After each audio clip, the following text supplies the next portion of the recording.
You are now listening to the Hot Take Ladies and gentlemen, it is the Hot Take Hot Box. We are here fresh off of a Survivor Series War Games from Chicago, Illinois that did not disappoint, and it brought back my favorite wrestler of all time, CM Punk, a.k.a. Phil Brooks, Randy Orton, R-Truth. I got to include R-Truth because I love R-Truth, but my name is Matt McSweeney. I'm joined by Dante Maglio. Dante, how are we feeling? We kind of were just discussing. We always break into a little bit of conversation before the pod starts, but how awesome is WWE right now? It feels like it is on fire. We're going to go through the whole event. We're going to talk about the returns. We're going to talk about Raw. That was, I would say, pretty fucking good. But how are you feeling? How did you enjoy the show? Thoughts and feelings. Just kick it off. Survivor Series as a whole Saturday was, I thought, one of the better live events of the year. Definitely from the sheer just like shock and awe factor, it had everything. And then I like the direction of WWE right now. Like we were saying, like they could do in a sense whatever they want, and in the back of your head you'll be like, yeah, this makes complete sense. And I think you kind of know which direction they're going to eventually weave to, which is incredible stuff. And it's all very, not only just character driven, like we were saying, but story driven. And again, like CM Punk is there, Randy Orton's there. These guys don't even wrestle a match from now until January into the Rumble. I personally, again, they have such compelling storylines right now going in there, and I just can't wait to dive into it. But we're in a great spot. Really, it just feels like WWE has just constantly been growing, and gaining momentum for what seems like the last year. It's probably going on longer than that, but since I've really been getting back into it on a week in and week out basis, it really just feels like it's constantly just grown. And an event like Survivor Series that didn't even feature one of their biggest stars in a LA Knight and Logan Paul and guys like that. No Roman. Like the Tribal Chief. Nobody from the Bloodline except for, Jey Uso, former Bloodline member, was there. And Sami Zayn, also a former Bloodline member, was there. But, there was no Bloodline storyline that tied it to Solo, Jimmy, Roman, or Heyman.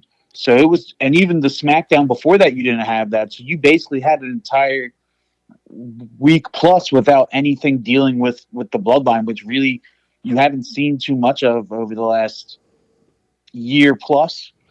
And then to be able to do that and just say, okay, let's sideline Roman for the time being, and then still put on this quality of a banger. I think it's all leading to probably what's going to be, and I know we're going to be in attendance, but this WrestleMania 40 this year is going to be something out of the movies. An all-timer. It's going to be, and you could almost feel it to where at Survivor Series you got a hint almost of looking at different people, looking at different relationships, and being like, all right, I could see that happening in Philly. Yeah. And let's just get right into Survivor Series. I think we should start at the beginning and then we'll work our way to the end. It would not like to bury the lead, but you already know where we're going. So if you don't care about any of the other stuff, just skip right through. I do not blame you whatsoever. But skip to the end to talk about R-Truth. Yeah, about R-Truth. 20-minute R-Truth. Electric return. Him on Raw was hilarious when he's like, "Did you hear Randy Orton came back?" Yeah. The Jelly Rolls. The Jelly Rolls. Shout out to Jelly Roll making an appearance. But legend. The women's War Games match, I thought was pretty good. It was, I don't want to downplay it at all, but it just, I guess I was kind of shocked though, because I did think that Damage Control was going to win. There was some interesting, weapons and little spots here and there. You knew Charlotte was going to do the backflip off of the top end. You knew that Io Sky was going to do some crazy shit as well. It's kind of just written into the game plan. But overall, I thought this was pretty good. And I don't know. I guess it wasn't bad for having the 4-member. I do like the 5-member and just the chaos of it once they all get in there. 5 members a bit better. The spots in this were definitely electric. I thought they did a great job of showcasing just about everybody and bringing in what needed to be brought in with everyone. I thought Bayley looked incredible in this, by the way. She did, and I think, and we talked about it. We all said basically, okay, if it's a damage control win, we said sorry, Shotzi, and if it was a damage control loss, we said it's going to be Bailey, and the turn's coming. I think you saw it already happening after in the post and everything like that. The turn on Bailey's coming soon. It might actually happen on On Friday. Friday, it might. I agree. But the spots are crazy. I think the best thing about the women's one that you kind of got a feel for was just showcasing again just how good Charlotte is at this. Like how freak she athletic and because again I don't want to say Charlotte ever has taken a back seat to anybody, but it's almost like when you look at the women's division, it's like, all right, Rhea Ripley, then it's Bianca Belair, then it's Becky Lynch with the belts and having the NXT belt for a while. Charlotte's just been like hanging around almost, doing her own thing, but then she gets a match like this where she gets to showcase just how incredible she is. I think she would be better served as a heel. I've always liked her more as a heel-ish character. I mean, the Flairs are always just better as just the. I think it's coming soon. I could sense almost like there's too many good guys on SmackDown for the women. But yeah, I could see something maybe happening soon with the heel turn, especially around the lines of when when Jade Cargill is able to come back. But she's just a very weird face because it's weird to be cheering for Charlotte and being like, yeah, like we want to see Charlotte succeed. It's like she's so much easier just to hate a little bit, but she's just so good it's impossible to hate. Yeah, the EO. One of the things go ahead. And I was gonna say one of the things they did talk about in the post match presser was Charlotte and Becky were interviewed together, which I thought was interesting. Because again, there is a women's tag team division headlined by Chelsea Green and Piper Niven, but it would be interesting to see if there would be a tag run eventually with Charlotte and Becky, because right now you have too many cooks in the kitchen, so to speak, for two belts, right? And so they had them during the match with the hug and the embrace, and you kind of thought, oh, this is cool. They're kind of back. Where do they go with this?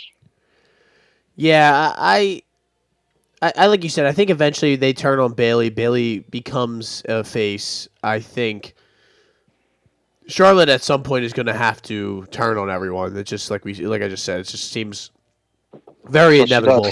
Becky's going to go back over to Raw, obviously, and I mean, she really wasn't. She wasn't all that featured on Monday night, which it seems like she kind of gets lost in the shuffle a little bit with. It seems like the women's division overall on Raw, other than the Chelsea Green and the women's tag, just kind of prancing around and doing whatever they do. The women's title overall seems to kind of just sometimes, not all the time, but just get lost in the shuffle. But I think at some point they're going to do Becky and Rhea, right? Is that a potential Mania or pointing towards Mania, you think? Yeah, I think you have to. I think if the turn happens with Bailey the way I assume it's going to happen, she's going to get a huge push to kind of be the main contender for the belt that Io has. Yeah. Whether Io still has it at Mania or it goes to, Asuka has or whoever has that belt. I think if Damage Control turns on Bailey, you'll see Bailey either win the Rumble or win at Elimination Chamber to book her ticket to, get a title defense at Mania. And that kind of just leaves, Rhea and Becky. I think that's you can't run. I don't think you can run back Rhea and Charlotte again. After the performance they had last year, I think it's just kind of, okay, you guys put on a banger last year. It was incredible. Let's move on to what's next. And then for the only logical name there would be Becky, unless another logical name with some rumors and speculation decides to sign back with WWE. But at this point in time, you're talking that's the feud. That's the money feud, I think. And that gives you, again, those are Becky, Rhea, Charlotte, the Baileys of the world. Those are all names that don't have to wrestle periodically to get our attention, right? You could have Becky just shooting promos on Mondays leading up into live events, and you're pretty satisfied with that. Charlotte shows up, and I'm pretty much just like, yeah, I don't need to see you in a match. Shoot me a promo, and I think we're going to be good. Like, that's a good segment. So I think that's kind of where you're seeing it. I'm curious to see what they'll do with Bianca as well. I don't know. She's another one that could kind of just get lost in the whole shuffle of Mania. I think she gets a money match with, again, somebody that might be rumored to come back. Okay. Maybe somebody like a Jade Cargill who hasn't debuted yet that you want to give a money match at Mania to. Maybe she gets a match with somebody from NXT that gets kind of called back up, or gets a bump up. I think you save her without a title match at Mania to bring her to get a title matches against run back title matches, whether it be with Bayley or whoever else during the summer. I think it's kind of weird because with Bianca, I think you kind of get a parallel with like maybe what they're going to do with whether it be Sami Zayn or whoever, and kind of give them a summer run of like, hey, we're going to give you championship matches post Mania for sure. At Mania, we're going to give you a superstar money match to bump you back up, and then say, all right, let's throw you into the summer of usually with those live events of the summer, you get a lot of rematches, a lot of trilogies. So maybe you stretch something out. I couldn't agree more. And then they do the whole Ruffles segment. I know you were sitting on the edge of your couch when they did all that. I have all this stuff. Listen, Otis is a legend. Anytime Otis, and now you get Pretty Deadly in that. Oh yeah, yes, boy. Yes, boy. It's gold. Like, they have so many good personalities now that, again, like, do I take Alpha Academy and Pretty Deadly seriously? No. Do I enjoy their matches sometimes? Absolutely. Yeah. But when you're able to add that almost, I don't want to say comedic relief, but that relief of just like fluff in the middle of some of these segments, some of these shows, it's like an incredible thing. It's almost like the old,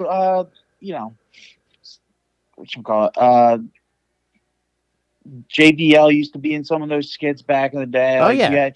You used to have those, like, again, it was, all right, well, here's a guy that he's going to put on a great match, but also, hey, let's just put him out there and then let him do some gold for a little bit. And R-Truth, the legend. The dude. I mean, that man has provided comedy for me for a very long time. I will always have respect for him. Your entire life. Really. He's just he is the gift that keeps on giving. But then we had Gunther, as some people would like to call him. That's me. He defended his Intercontinental Championship against The Miz. The Miz, I thought, comported himself well. We kind of talked about how we thought this might be the time to get the belt off Gunther, but I guess it's just they're not ready to do it yet. I don't know. I think they might run it back with The Miz. I know on Raw they kind of alluded to it. Yeah, and they alluded to a little bit of it. I know we talked about it, but Imperium struggle a bit with Ludwig Kaiser and Vinci, and that match was great though. I thought The Miz brought it. I think sometimes The Miz always brings it in like the biggest of stages. Like, you get to the live events and you get to the PLEs, and it's kind of like if The Miz is on the card, it's probably gonna bang, just because he's awesome. I don't know what else to say, but Gunther's just on another level. I saw your boy DC was talking about it, how he's his favorite wrestler at this moment right now. I mean, you can't blame him. The man is just money. Especially to like the older wrestling fan, that man is the ultimate throwback wrestler. Where you can't not respect his game and law. Like, he makes it seem like a sport like wrestler, and I heard people use that phrase a few times, and it's true because he makes it feel like somewhat real when he's in there, and that was the intention of this when it first started. Like, that's kind of how they used to do it. And it honestly does seem like Gunther is beating the shit out of people sometimes when he's wrestling them. So, oh yeah, that's all like he's a dude, and that's all. It looks again, like you said, it's legit. Yeah. Like when he's landing those chops, I don't think I could take one of those chops. If I went into the ring and he decided, like the over under on chops to the chest I could take from that man's like 0.5, and I would honestly take the under. Like that is, it's just an absurdity. And again, like the funny thing is with Gunther is like he knows it too. Like he's a great heel, and he would talk so much shit about all the dudes that came before him that he calls them, showmen. Yeah. He's like, Ultimate Warrior, he was a showman. The Rock, he's a showman. And Gunther says, I'm a wrestler. And I think the comparison I saw, I think on Twitter or X, as it's now known as, someone compared him almost to like a Brock Lesnar type in kind of after young Brock, when Brock was doing super freak athlete stuff, but like that Brock Lesnar type that was just kind of beating people down, beating people to death. Yeah, that, and like he still had some. Well, yeah, I mean, he still has crazy in-ring ability, Brock Lesnar, but like he had that athleticism. But I think it was kind of almost like that pre-UFC stint where it's like he's not 20-year-old Brock Lesnar that's trying to do flips against Kurt Angle, but he's like that Brock Lesnar that is still a freak athlete that's, just come to do the damn thing. So Gunther looks, great. Miz looks great. And like, I agree with what you said about the Miz. And Miz seems like a guy who just plays up to his competition. I always point back to that match he had with Ricochet randomly on Raw where he was just whipping out Hurricanranas and fucking just doing all sorts of just crazy shit that you don't see him do on a regular basis. But that's because he doesn't really get the opportunity to, and they present him so shittily all the time that when he gets the opportunity, you see, oh, wait, yeah, there's a reason. Like, even though people may not have liked the WWE, like Gunther talks shit about, like, you may not have liked the wrestling back then, but that guy still was at the very top of the game for a given time. So I think he deserves a little bit of credit and respect. I think his promo on Raw, well, not as much a promo, but the backstage segment on Raw where he ran up on Gunther, after Imperium lost in the tag turmoil, and he basically just said, like, I know I can beat you. And you're looking for the next challenger to come at you to your face and challenge you. Like that's, you forget that the Miz during his IC run back in, I guess probably between 2015 and 2017 now, when Daniel Bryan was GM of SmackDown, like he was a serious heel, but he was also a serious character that showed up every week to defend that title and brought the legitimacy to that title. I think, he still has that. I think it got a little overblown a little bit, with Maurice, when Maurice was back and then kind of promoting the show on USA and promoting everything else that the Miz was doing. But you forget that, again, he can be this serious character that is incredible. I think we may do another pod right when the Royal Rumble gets announced, but I wouldn't be shocked if you see a Gunther versus Miz Royal Rumble match for the IC title again. Wouldn't be shocked if they run it back. And honestly, if you see him hold on to the belt, and I see a couple people point to this online, I kind of agree. They might do him and Brock. That would be, just get all my dream matches out of the way. I think you got to do him and Brock regardless at this point. Yeah. Like, I think it's just got to be the match. If you do it for the IC title, that's great. I think it doesn't need the title, but True. I would love, again, there's nothing else for him to do with that IC title. So if you're going to keep him going, yeah, bring in Brock at Mania to, try to get I guess not an IC title run, but just give me a banger of a match with Gunther to put him all the way up.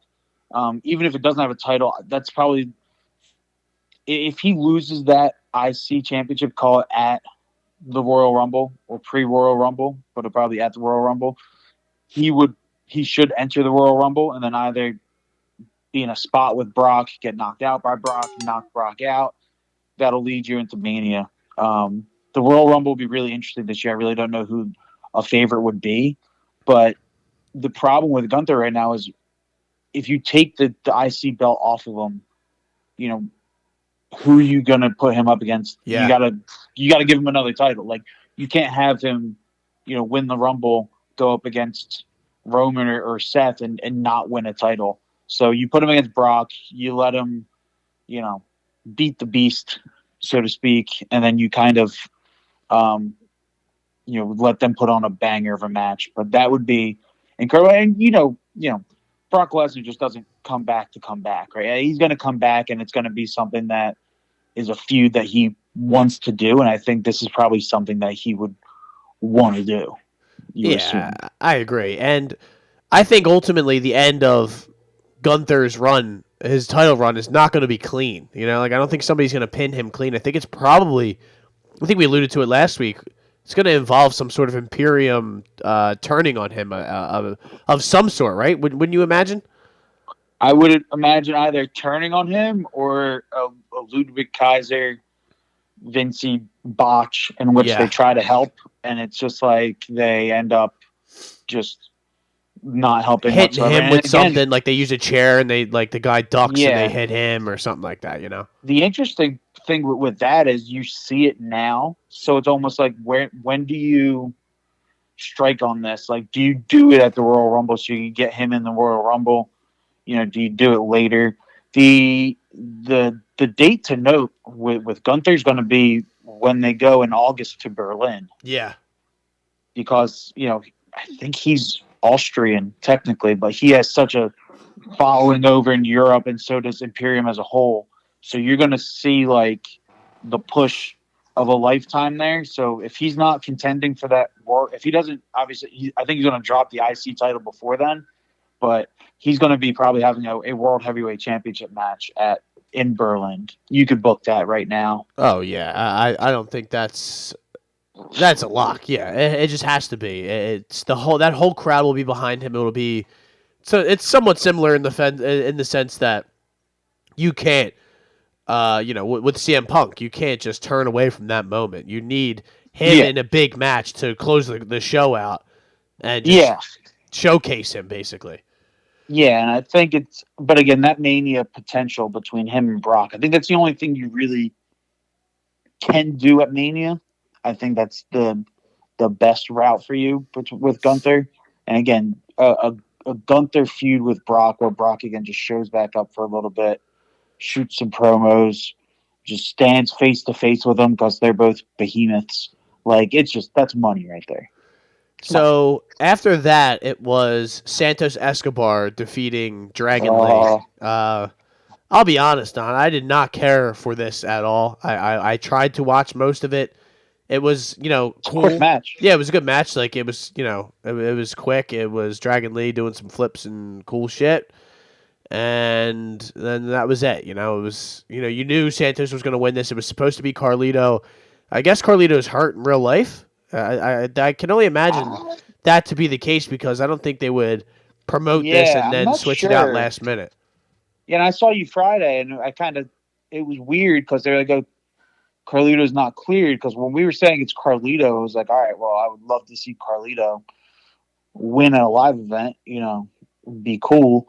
But, Santos is getting the heel push, which I love. I think they're eventually getting to a, Santos creating his own faction with, his own dudes from, I think they're down in NXT now, and then, having Carlito and the LWO kind of have their own thing going. So I would assume that's where the storyline's going. I think Santos is a very good heel. I think it's definitely more welcome than when he was with the LWO. But we saw glimpses of what he could do in the ring, and we could do a playback of what we said when we did the Money in the Bank podcast. But he showed out then, and I think he's getting more opportunities to just show out. And I think him with his heel personality it's going to grow on me a bit more.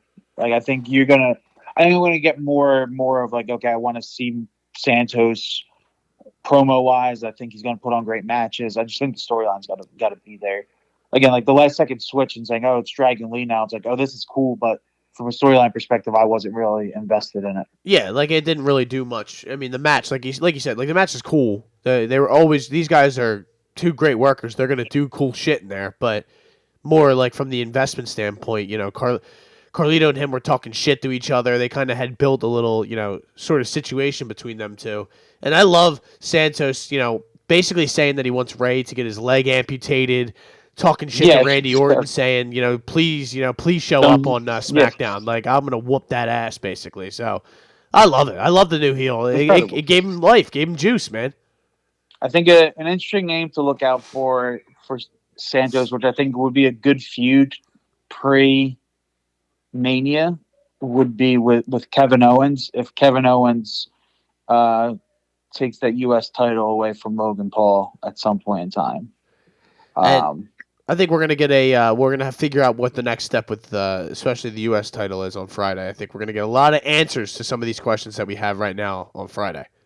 I think you get it's either Kevin Owens, Logan Paul at maybe Royal Rumble, or Logan Paul, Santos Escobar. It's one of those, but I think Kevin Owens, Logan Paul would make a lot of sense, and that match would be incredible. I agree. How about Rhea Ripley taking care of Zoe Stark? This match was okay. It was another quick one, it seemed. It didn't really have much juice behind it. This kind of seemed like they just needed somebody to compete with Rhea. Rhea needed an opponent that wasn't a real threat, basically. She looked good, though. She did. It was never in question. I think that's the problem with anyone who goes up against Rhea Ripley. It's like, I'm watching these matches and I go, I don't believe it. Yep. Like there's never going to be a question of, all right, this belt's changing hands. But I think Zoe Stark and Shayna Baszler, one of those two are the closest right now into doing that. I think, those will be two good opponents and feuds going into Royal Rumble season and into Mania season.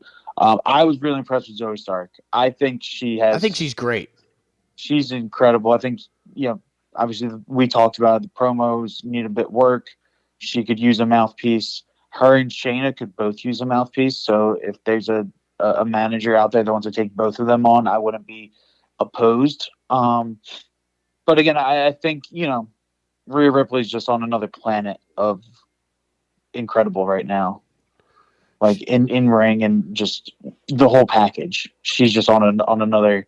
Even her promo on Raw with Randy. I mean, she comes out on the mic, shooting it with Randy Orton. Didn't back down kind of whatsoever. Like, she's just the package right now that she deserves that belt, whether or not, her feuds have been all that great in her title run. I can't imagine them taking the belt off of her anytime soon. Yeah, I couldn't agree more. It just there's nobody really in her league. That's what I get from when I watch, especially Raw. There's really no ladies that can compete with her and give her a match where, like you said, like where you're matched up and you're like, wow, she actually might lose this. Like we knew the answer to this question before this match or event started, that we knew Zoe Stark was not going to win this. It just, there's no way you're going to give her the belt. It's a waste of resources. Zoe Stark is not ready yet. Maybe she will be one day. It's probably, in the near future. It's just not there yet. I mean, like, no doubt at all, though, her in-ring ability cannot be disputed. She is awesome. Yeah, she's incredible. And super athlete, just can do everything you ask of her and sells shit very well. I could see her, if they wanted to give her the Money in the Bank, post Mania, after kind of the dust settles from Mania season, and kind of give her a big boost with the Money in the Bank. Like her, maybe as entertaining as it would be, like a Chelsea Green with the Money in the Bank briefcase, like one of those girls that's on Raw that's putting in the work now, but isn't obviously seeing the results maybe you want to see because Rhea Ripley's there, right? I could see them getting that Money in the Bank briefcase and at least having a shot at a title reign with cashing in the briefcase. Again, whether that be, there's a laundry list of names and you could look at, but the Chelsea Greens, the Zoe Starks, the Shayna Baszlers, the Raquel Rodriguez's, if one of them get the briefcase, that's their opportunity to, again, because in these matches that they all go up against Rhea Ripley, you're like, they're not going to beat Rhea Ripley just in a one-on-one normal match. It's got to be something. So that would be, again, there's a lot of those in the female division on Raw they're so good that they need a belt just thrown on them.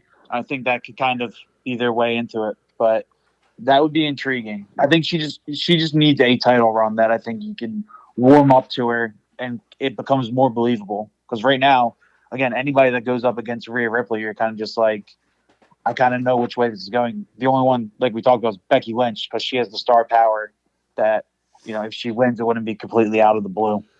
Exactly. Could not agree more. And then, Don, we get to the main event, that being the men's War Games match.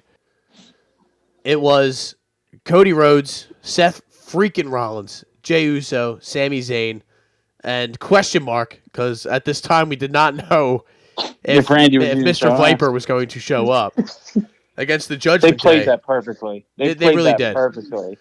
And it seemed like it was basically because they wanted to do it as a surprise the whole time, but they couldn't do it because of the CM Punk thing, because I guess they didn't know if they were going to do, or they didn't want people to think it was going to be CM Punk in the match, I guess. But all in all, yeah, it made sense, because you didn't want to say, oh, it's going to be a surprise fifth member, that Cody said it's going to be a fifth member, then everyone's brain just goes to, oh my God, okay, it's CM Punk. And when Randy Orton shows up and then music hits you, it takes you a second to register, to be excited.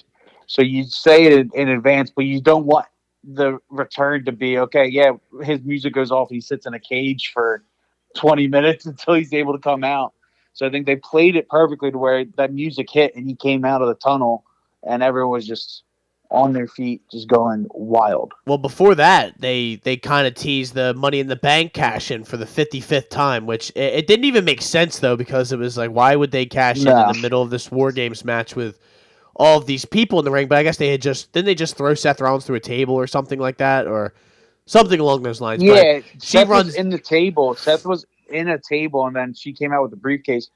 I honestly, I thought about this after seeing the replay, and then after Monday, had me thinking, if you cash in the briefcase, and I want people to think about this too. I don't know if we're going to get comments on this, but if he were to cash in the briefcase in a match like that, would anybody be able to technically pin whoever takes the pin is the champ?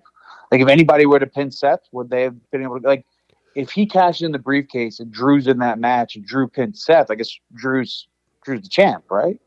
Yeah, I don't see why not. If it was, the match, I guess technically the War Games match hadn't started yet, right? So, but I don't know if there's 9 people in the ring. How do you say it's just a 1-on-1? None of you guys can win, and it was a lot of that. Would have been interesting, but as soon as she came out with the thing, I'm like, oh, this is gonna be great. They're not cashing in. Randy's gonna come and RKO everybody. And he basically did. Yeah, so they she comes out, they're about to cash in, and then you hear his music hit. I hear voices in my head, and the crowd goes absolutely nuts. I'm going nuts. I'm like, oh my God. And Randy comes out looking absolutely shredded. He looks phenomenal. This guy, I don't know if he's on the supplements or if he's on any sort of juice, but whatever he's doing, everybody needs to be doing it. That's all I need to say. He's not a human being. No, you can't be on the mend for 18 months and then show back up being as old as he is. No offense to Randy, but he's not a young man anymore. Yeah, he's not a young man, and looking again that yoked. And again, he does a couple cross bodies and vintage Orton DDTs to everybody, and just all right, Randy's back. Oh, it was, and the second he came out, you saw him just look into the camera. You were like, damn, I missed him, man. It was just a spectacle. He comes out, like you said, just starts ripping through people. The vintage Randy DDT is off the ropes, has always been one of my favorite moves, where he acts like a complete psychopath and then just drills the guy's face into the ground. All of them did it. All 5 of them. They did. That was sick. What? Oh, that's right. That's what I was going to say. We kind of talked about it. The move I want to see come back when he turns heel. Bring the punt back, man. Bring it back. It was nothing more menacing than watching this man kick, Stephanie McMahon and Linda McMahon in the head. He was doing it for a little bit during COVID or post-COVID. I'm pretty sure I saw a video of him kicking Ric Flair at one point. Yeah, he was legend killing again. After the Thunderdome-ish era. and like he had this shtick going where he just was punting people, and he was attacking all bunch of old legends that were coming back during the post-COVID era, and he just attacked everybody. And then some people ended up leaving WWE as a whole after they got attacked by Orton, which is funny. It was like the last time we saw the Big Show in WWE, he was getting menaced by Orton, and then like a month later he shows up in AEW, and it's like, all right, Big Show. Big old Paul White just got thrown off of a car, I'm pretty sure, recently through a fucking windshield or something. Yeah. Nah, it's just not the way. Big Paul, not the way, brother. But it was funny though, like the punt is, and I think heel Orton, like you saw his promos, and it's great that he's a face for like the next couple weeks. Like heel Orton's coming in strong when he turns on Cody. That's going to be a strong heel turn for him, and it's just going to be like, all right, cool, Randy's back. He's back. Like you couldn't introduce him as a heel because everyone's like amped that he's back. Yeah, but everyone's just like sitting there waiting, like he's yeeting with Jey Uso during Monday Night Raw and dapping people up and having a great time. Like he's just gotta do a nice heel turn, just RKO Cody to oblivion at the Royal Rumble. Oh, why, Randy? Why? Yeah. I need to hear that, and then just watch him smugly walk off, and just the crowd will be behind him because they're gonna love Randy Orton no matter what. But I like the warpath that he's gonna be on with the Bloodline is interesting. I think they're gonna, the reports came out, big plans for Roman Reigns at the Royal Rumble. I mean, what if it is a title defense with Orton? That would be intriguing to say the least. Yeah, because why not, right? I think that was such a good way to bring up something that I don't want to say people forgot, but it was like, oh my God, Randy Orton's coming back. Well, when's the last time we saw Randy Orton? Oh, it was with Riddle when they were doing RK Bro, and I was like, okay, I was cool with that. Like that was a really good arc, I guess, for Orton. And then you're like, who did they like? When was the last time? And I was like, oh, with the Bloodline. And it's kind of almost one of those things. I was like, like knowing Randy Orton's character over the years, like he's not going to forget about the fact that he was last seen with the Bloodline. So when everybody else realized it, I think everyone else was like, yeah, that's not going to go over too well for the rest of the Bloodline. Yeah, and I gotta say, I not that I didn't miss him, but I gained a true respect for Randy because I just realized how much I actually did miss him once he came back. It was awesome, man. I think even on Raw, like him opening the show, like you forget just like, again, he was an afterthought for a little bit because it was like, is he going to come back? I think we talked about him coming back a couple times when we got together. Maybe it was at SummerSlam or anywhere else. We're like, oh, maybe he comes back, or maybe he shows up, or maybe he's here. But to actually physically see him in the ring, healthy, RKOing JD McDonough, absolutely phenomenal. And just RKOing Dirty Dom to pieces it's what you got to do. Yeah, and then they throw JD McDonough's lifeless body off the top of the cage, and he hits the flying RKO on him. But that wasn't good enough to pin. They had to make sure they pinned Priest. Yeah. Which we kind of talked about. We thought it was easy McDonough. And when they threw him off the top, I was like, oh, see, all right, there you go. Yeah. Like that's kind of been made, but they wound up having Rhodes pin Priest with the Crossroads. So I thought that was a little interesting.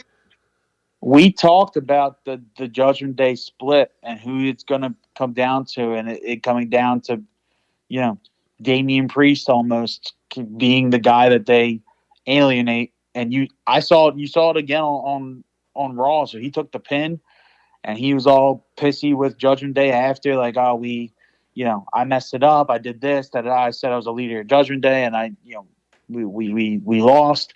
And you kind of see Rhea Ripley's smiling face in the background, kind of having a plan.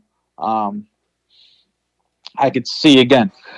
It almost mirror images the whole damage control thing as well with Bayley. It's like, if you're going to give a pin, again, we said it was easy JD McDonough, but if you're going to do Priest gets the pin, there's got to be some sort of schism coming.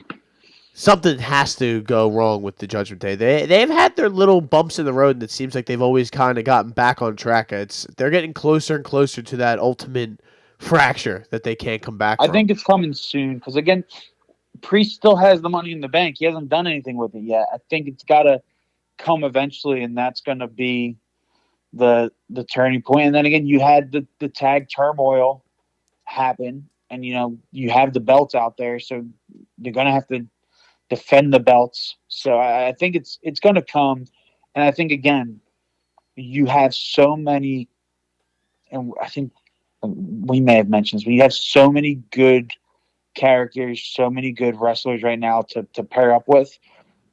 You don't want anyone getting left out. I think the way to make sure that these two get money matches is to put them up against each other at Mania. Priest versus Finn would be a beautiful match to have at WrestleMania. And I think, no belts needed there, right? You kind of break them apart Judgment Day, and then you have them go at it at WrestleMania. I agree. I like that. So after the match, it's starting to look like it's over, right? I mean, it's the lower graphics are popping up. They're doing the hand raise, and they're saying, "Wow, what a great night from Survivor Series."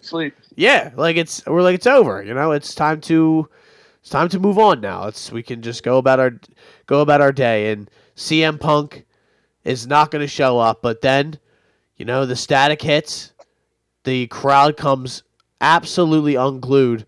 Cult of Personality starts to play, and out comes CM Punk in front of Chicago, and the moment was exactly what we talked about, what we dreamed of, what we were hoping for. It lived up to it in every way. It was a incredible return 9 years from the Royal Rumble in 2014.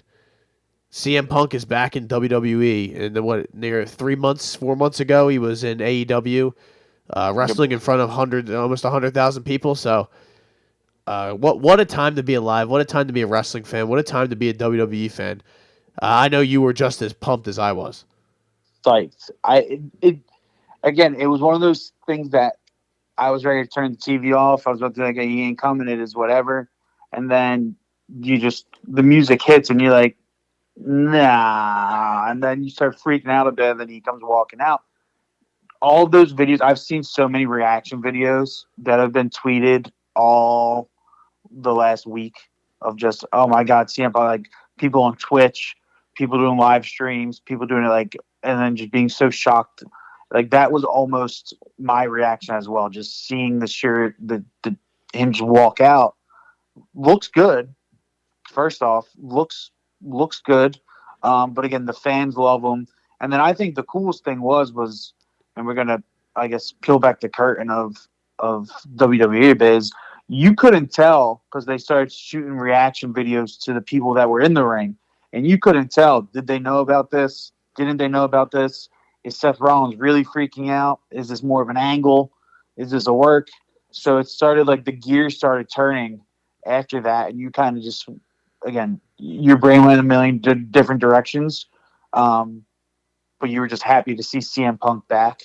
But yeah, no, it was electric. As a wrestling fan, anytime, that's why I didn't understand people who didn't want to see CM Punk. Maybe you don't like him, maybe you do, whatever. Even if you don't like him, just having another talent like that in the fold and having the possibilities of whatever they do with him and all these other people now, the stories you can tell are endless. So why in God's name would you not want that? This is awesome.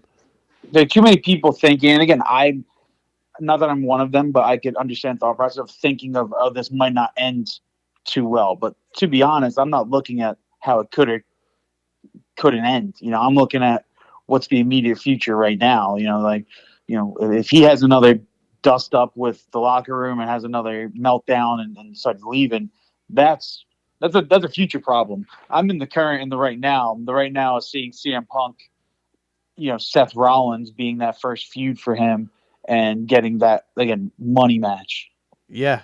And that's what it's like. You made mention of Seth Rollins is freaking out.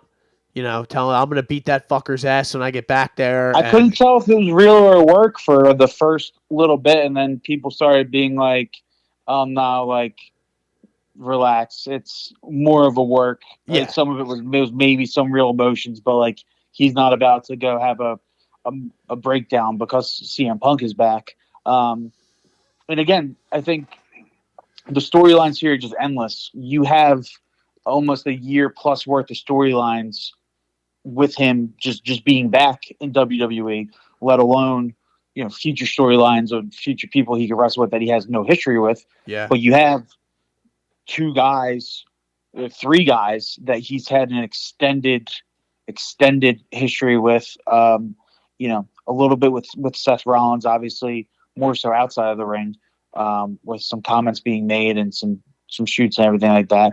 You're going to get the Roman Reigns feud with Paul Heyman, which I wish I could just fast forward. I would love the Seth feud, but if I could just fast forward to seeing CM Punk and Paul Heyman back in the ring together again, that's just electric. And then obviously the history with Cody, and then if you want to get really crazy, bring back John Cena for another run and see if you could run back Cena Punk for the 8 billionth time. Oh, but it's man. I think you got to do it at some point in time, right? Like, give it to me. You can't not do it. Yeah, you can't not do it. It's just the whole landscape has changed in the 9 years that he's been gone, and there are so many new guys that were Roman Reigns, Seth Rollins. They were on the come up, but now it's a whole different ball game and a whole different. Kevin conversation. Owens is a name. Yeah, Kevin Owens is a name that, like, if you were, and this is what we talked about, like, you could tell me whoever is going to be CM Punk's first feud, and I'd probably just be like, yeah, that's probably gonna bang. Like, that's going to be a great feud. That's going to be a great lead-in. That's going to be a great match. And there's a list of people. You got Kevin Owens. You got the obvious ones like Seth. You got the obvious ones like Cody. You got the obvious ones like Roman. Hell, even Finn. Hell, even Drew. Hell, even I'm not going to say Dom, but Finn, Drew, Damian. If you want to do feuds with them, it's almost like he doesn't have the extended history in WWE with them, but those matches are still great matches for him. I think you could go either way, and I'd be like, yeah, whatever. Like, that's the promo is going to be great, the match is going to be great, the lead up's going to be great, the whole thing's going to be good. And again, CM Punk, it gives you that flexibility now. Like, I was watching Raw. It was basically a 25-minute promo with Randy to open it, and then a 5-10 minute promo at the end with CM Punk.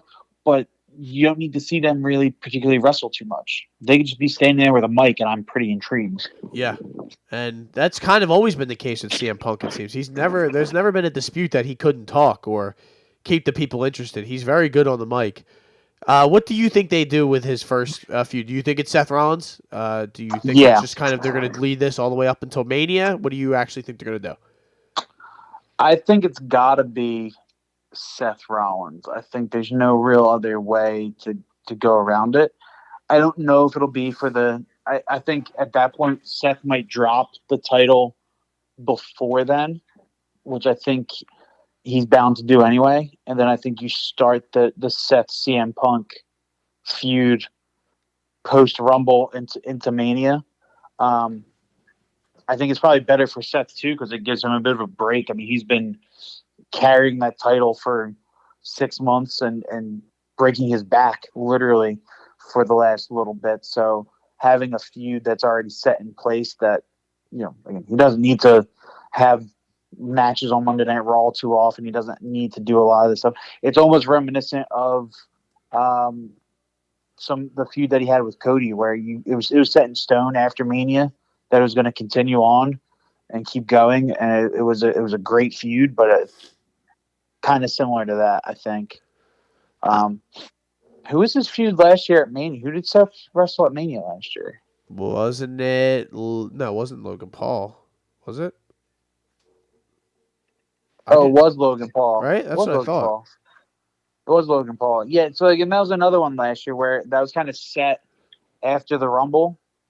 And it was kind of one of those, it was set it, forget it almost. Have awesome lead-ins, have awesome promos, have awesome conversations, and then kind of at the Mania put on a banger. I think it could be similar with Punk, but I think he has to drop that title first to do that.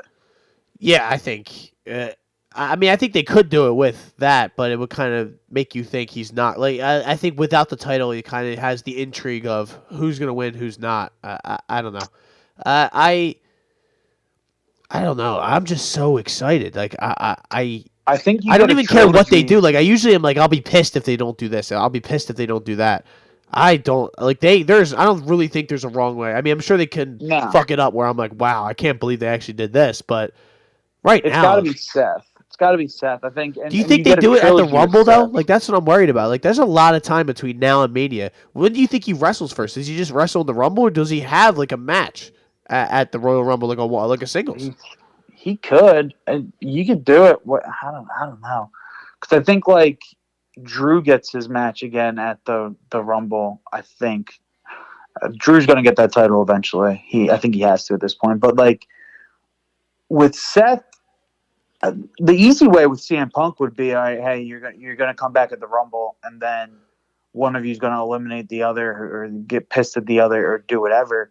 I don't know. Like, WrestleMania is such a long period of time away. You're right. Yeah.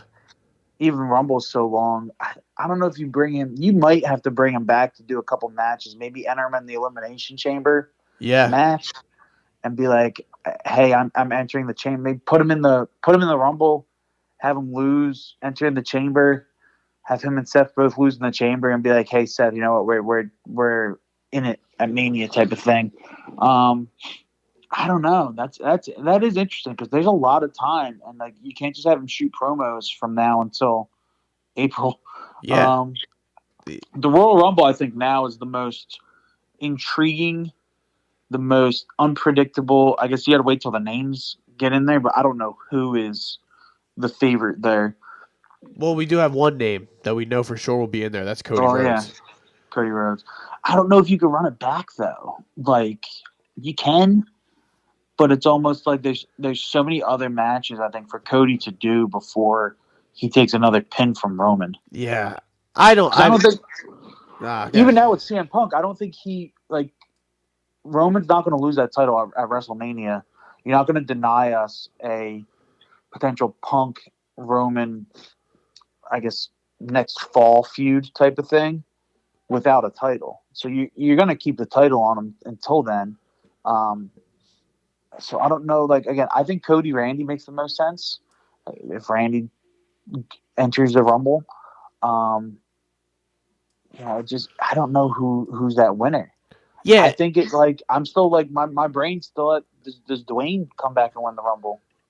That would be wild. I mean, I know I always love to talk about a good return. That's the season around when it would happen. It would be a very short kind of build up where he shows up there, or I know there was a rumor a while ago that he was going to show up at the Elimination Chamber for some reason, and then they wanted him to be a part of it. So maybe he shows up, like you said, at the Rumble, and then he just kind of does a little 3-4 month run there. Maybe that's what would happen.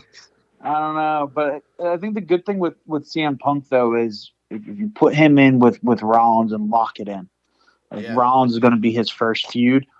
It's a trilogy feud, really, no matter what. So whether you start it now and do it Rumble, Elimination Chamber, Mania trilogy, or you do it, start it at Mania and go through Mania, Backlash, SummerSlam. Yeah. Or Mania, Money in the Bank, SummerSlam, right?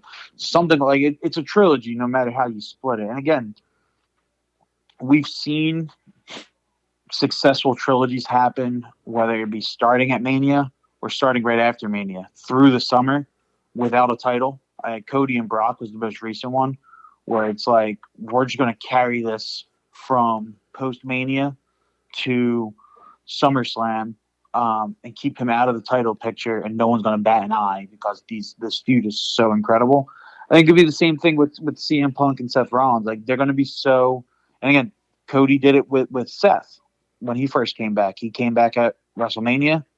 They did WrestleMania. they did Hell in a Cell, or they did WrestleMania, they did Backlash, and they did Hell in a Cell, like back to back to back through the summer. And it was kind of just like, this doesn't need a belt. Like, it's awesome regardless. I think with CM Punk, you're going to see a similar thing, I think.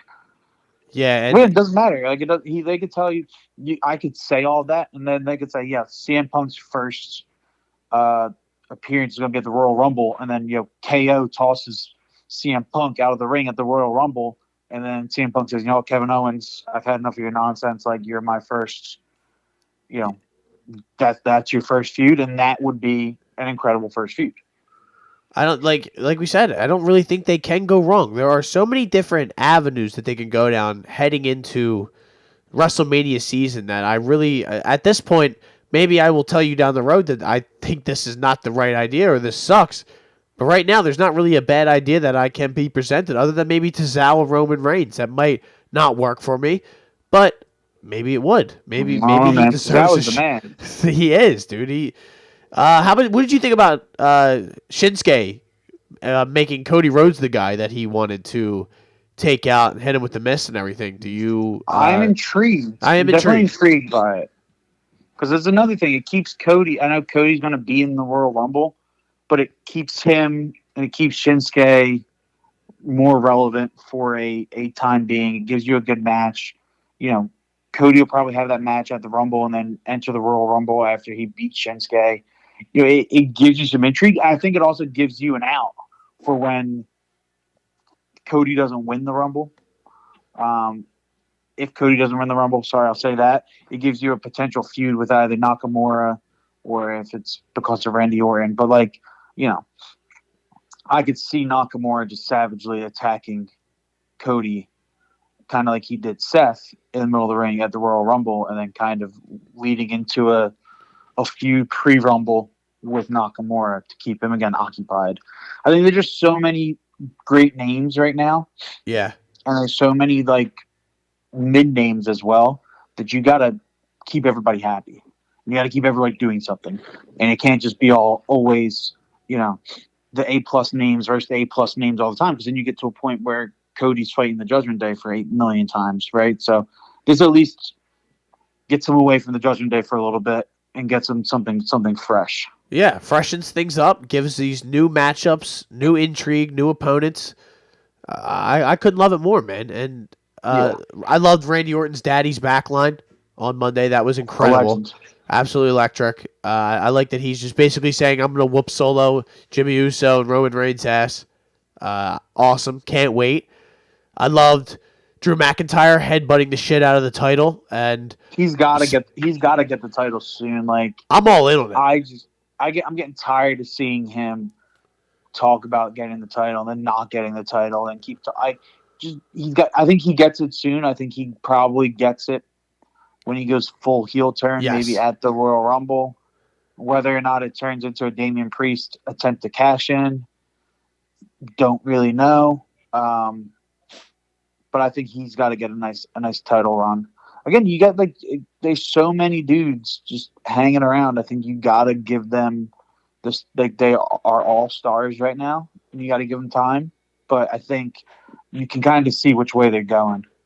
I can see pretty soon a Drew McIntyre gruesome beatdown of Seth Rollins that involves a cash in, because we are running out of time for this Damian Priest cash in. Maybe it happens after Mania. I don't know, but. I mean, he's had the belt or the briefcase for a very long time, it feels like. I would be intrigued to see Drew beat Seth maybe at the Rumble. Damian attempt to cash in with Judgment Day, and then that's when the Judgment Day turn happens. Wow. So now we're not going to let you cash in on Drew type thing. Or we made a deal with Drew to let him get the title, and Damien, you could kick rocks. You screwed us over at the War Games match. You ate the pin, so get out. That would be intriguing. Yeah, and I think it leads into a bit of a longer Drew McIntyre kind of reign, into Mania. Again, if he has the belt at Mania, I'm not going to bat an eye because I think he's that good to have it. And then I think You can give that belt to Sammy pretty easily. You let Sammy get a little run on it, and then you give it to Gunther. There's just so many people right now, and I think it's someone big is going to have to get the IC title soon. Same with the US title, right? Like, Logan Paul has it. I wouldn't be shocked to see Kevin Owens get it. There's just a lot. There's a lot going on.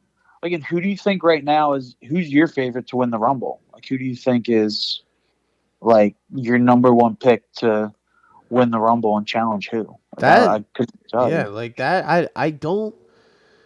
Cody saying he's in the Rumble makes me think that he's not going to win. Like, he said it this early. Like, I don't know. Like, I'm getting the idea that he loses this, but I just don't know who, other than Gunther, is more worthy of winning it. And I know he could be entered with the belt, but we talked about this last week. We kind of know when the guy has the belt, it's very rare that they let him win the Rumble. He's not getting 2 belts. Yeah. Becky Lynch is the only 2 belter that I acknowledge right now. Yeah, Roman had both belts. But that's it's kind of like different when it's the Intercontinental and like a mid-tier belt, and then the big belt. That hasn't happened in a while. I know, like Seth did it, right? I think so. Yeah, because you had the USA and the WWE.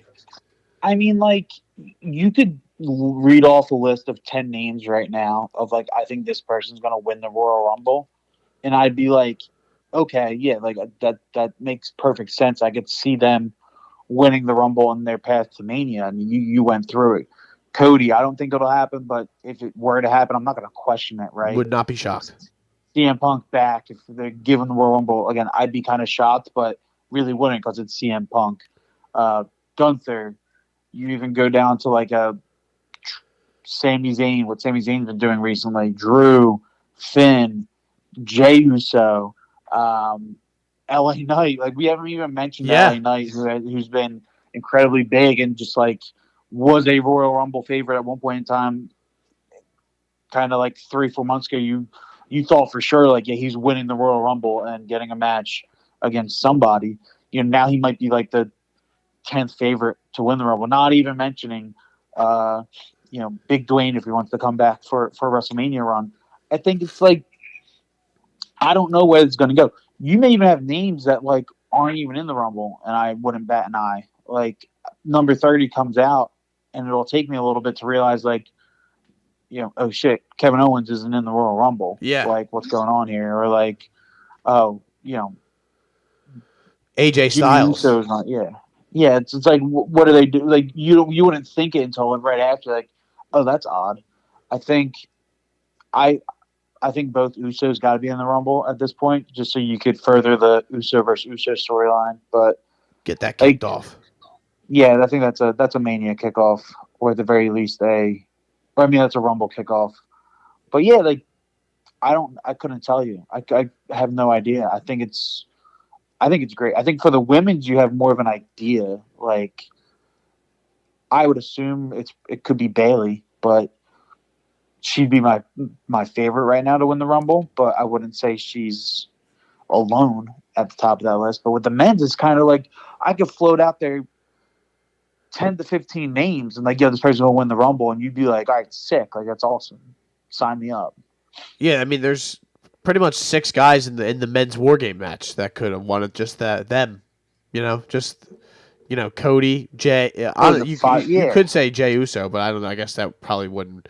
That's not more than likely because, like we just said, they're gonna go do the Uso square off. Sami Zayn. If Jay were to win, you would want to run back Jay versus Roman for like the 8 millionth time. Yeah, like you can't. No, I'm good on that.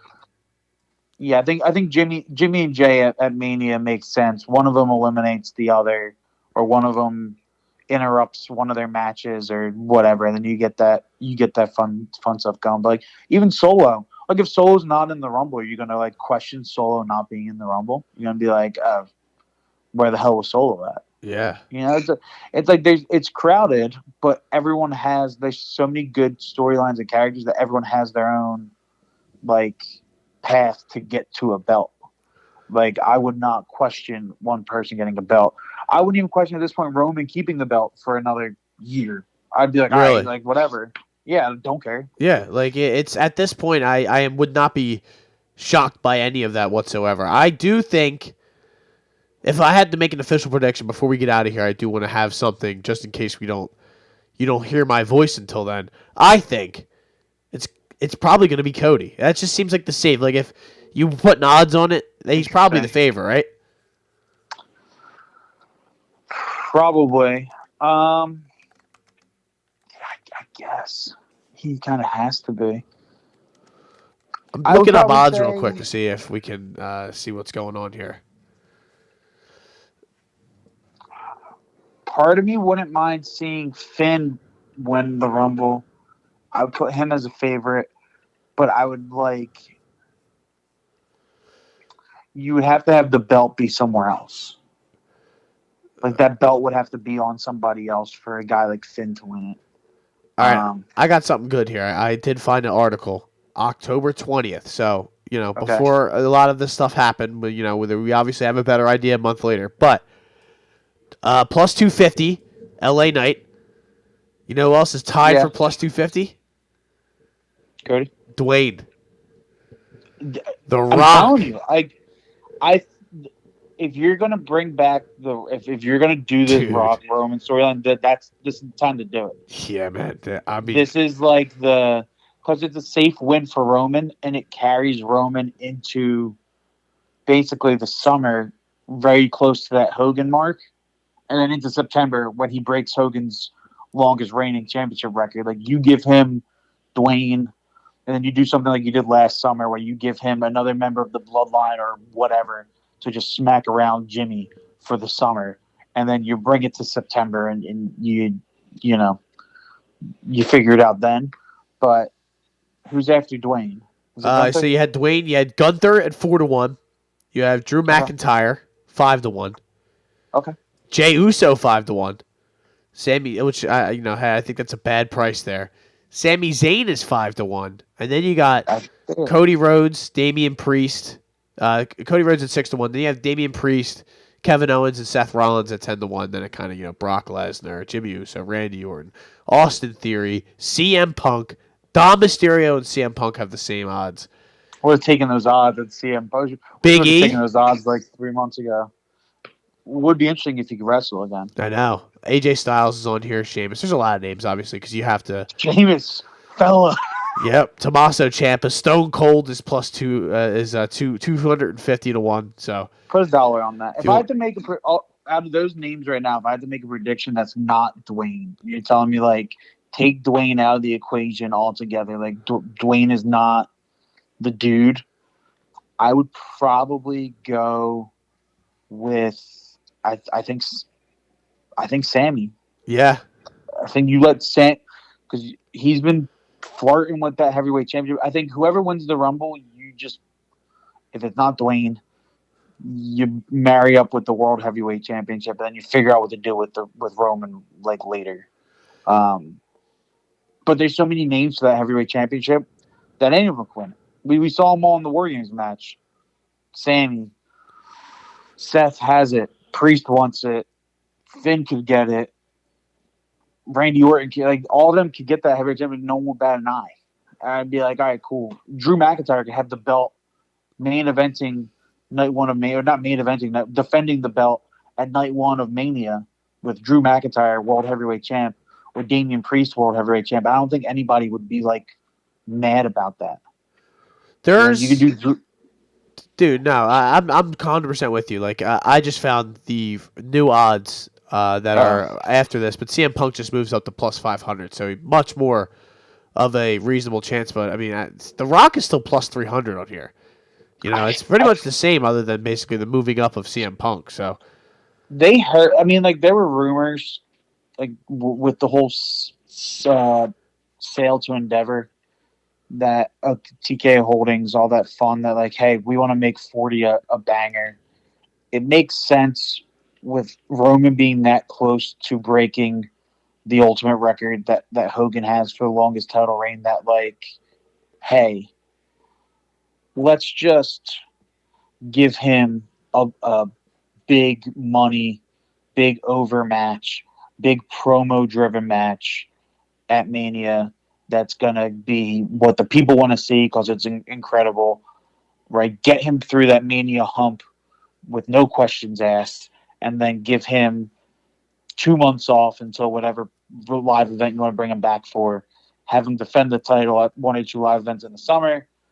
Have him defend it in Berlin if you want to, and then coast into the title. And then, this time next year, see if you want to give it to whether it be Punk, if Heyman screws over Roman, whatever the case may be. But, that's like a year from now problem.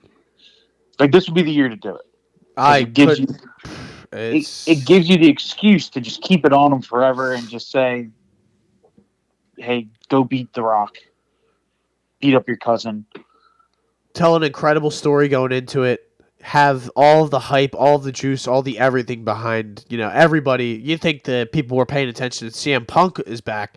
If The Rock is back and he's wrestling the main event at WrestleMania in Philadelphia at WrestleMania 40, yeah, it's going to be... We'd have to have like a live show. We'd have to have like a live podcast from... I'll be podding from Jetro, man. I'll be down there. From Jetro. Yes. Just live video pod from Jetro. Just me and you in lawn chairs. I think he gets it done. By that time, I'll be like, The Rock he's gonna do it tonight.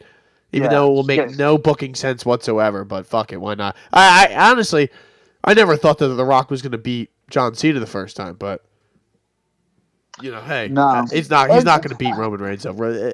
But no, for the that's spectacle, one of those matches that, like, you don't care that. I think whoever goes up against Roman at Mania, how it's gonna go. Like, he's not losing. So you don't want it to be like, part of me doesn't want it to be Cody, because I don't want to see Cody take another pin to Roman. Yeah. Right? Like, I don't want to see LA Knight take another pin to Roman. One of the only other storylines I think would be intriguing is if it's like Solo, but I think it's a little too early to do Solo Roman. But that would slap. Could you imagine if Solo won the Rumble and then said, Roman, I'm calling you. Oh my God. And he just starts Samoan spiking his cousin. Oof. They would do the whole like, well, yeah, you won the Rumble, congrats, Solo. Like, I cannot wait for you to beat Seth Rollins at the WrestleMania. Like, we're gonna have both belts. He's like, I'm not challenging him. Like, I'm challenging you, my tribal chief. And it's like, oh man, like, and then Paul Heyman's, then he's kind of just stuck out there, by himself, and he would probably jump ship, join Solo or something. Like, you could just tell so many stories, man. And I'm so excited. That's why I got back into this. This is why I love WWE. This is why it's going to be an interesting.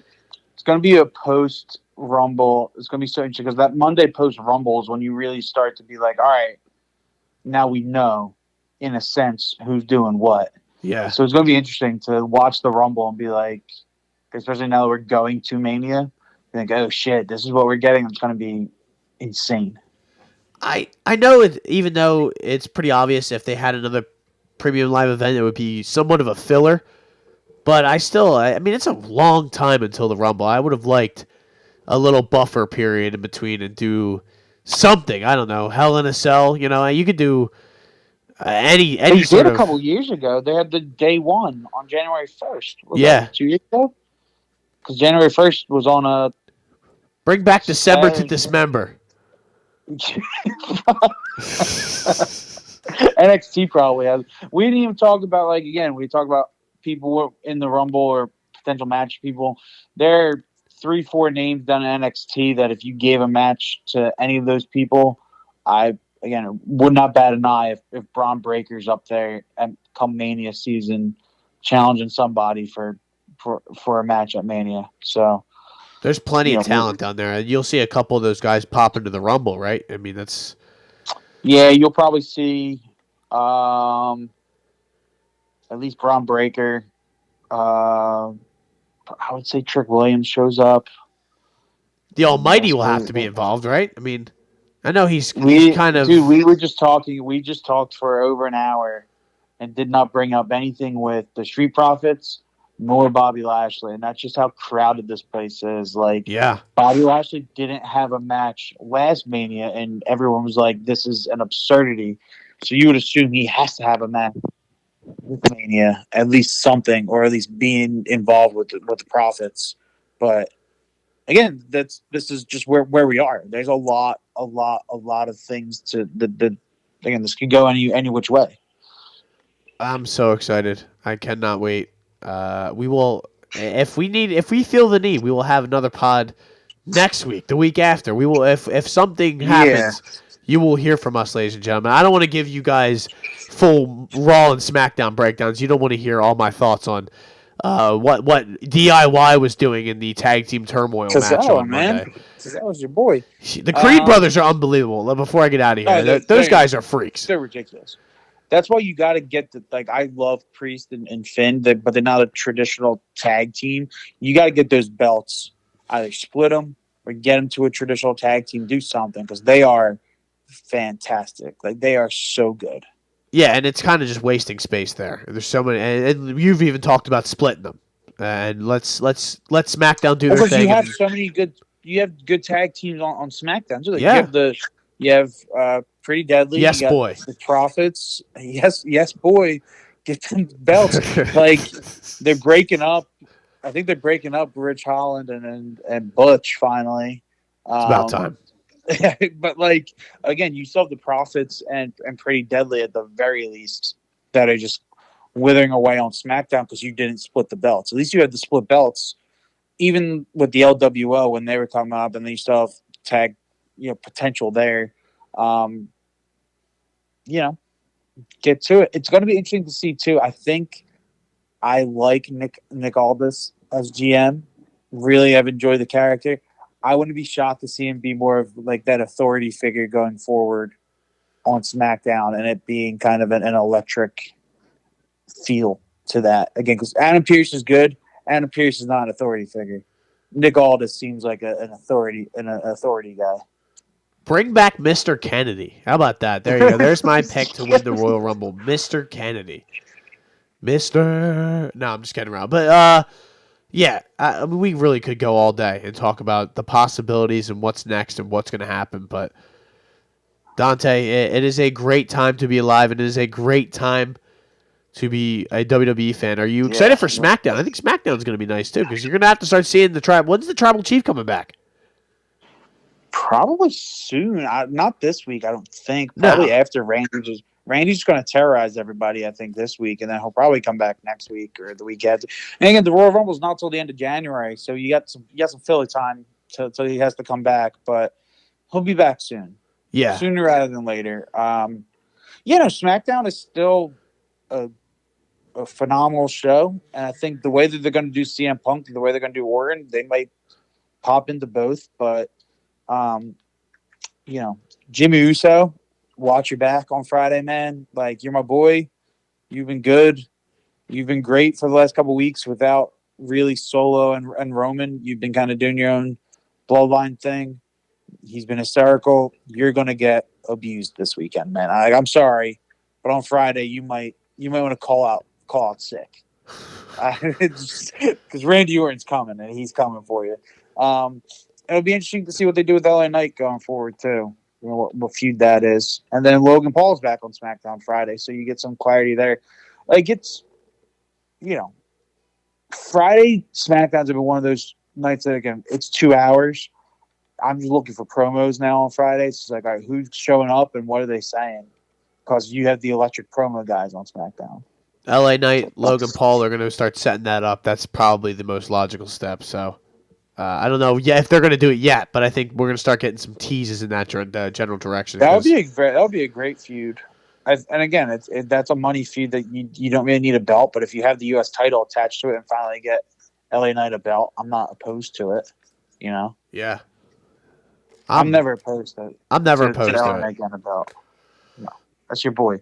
But again, the Rumble's not until the 27th, so we may have to pop back on and do a midway pod. For sure. We will definitely have to get back on here before Rumble because a lot of shit's going to shake out here in the coming weeks, and we'll have a better idea of what we're looking at going into the Royal Rumble. But I am so excited, Dante. I can't wait. This is what we live for as wrestling fans, and especially with us going to WrestleMania, man. I don't think I've ever been this excited, even when I was a kid. This is a new level of just again, I feel like I have to watch everything now just so I don't miss anything on the road to Armenia because we're going to be there. So it's almost like I'm fully invested in it now. Until next time, ladies and gentlemen, we will see you soon.